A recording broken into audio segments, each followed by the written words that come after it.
I recently received this meme as a joke, which is a reality for a lot of people. If you find yourself in the same place, what would you do?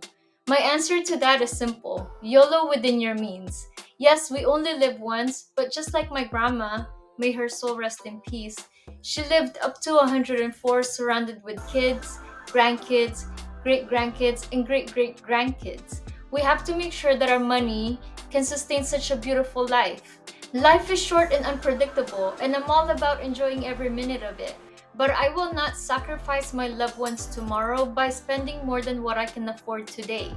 Our financial plan should always have the following key elements: money to receive, which is our income, money to save for life's unpredictable moments, money to invest so we can have our money make us more money to give because we have to share our blessings, money to spend on our needs, and money for our wants. A financial plan without any of the six items mentioned is vulnerable. Without income, you will either have no seed to start planting a tree or sustaining its growth.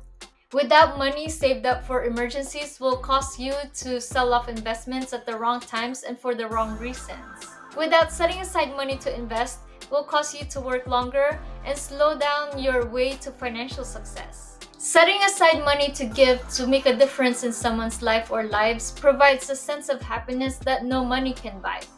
A world full of givers is a much better place than a world full of takers. Setting aside money to spend on our needs is just key for survival.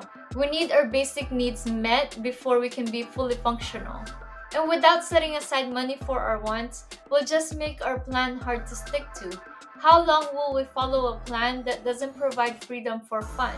We do not want a vulnerable financial plan. We want a plan that would withstand the test of time. Think about the Three Little Pigs house and the big bad wolf, aka life, that keeps on blowing and trying to knock your house down. Would you plan to build a house made out of straw or hay that could easily be blown away? Or would you plan to build something that is stronger and long lasting? I hope that you choose the latter, so the next time you're stuck in between needing to save and spending your life away, you can take out your financial plan and slap yourself silly with it until you learn to stick to it.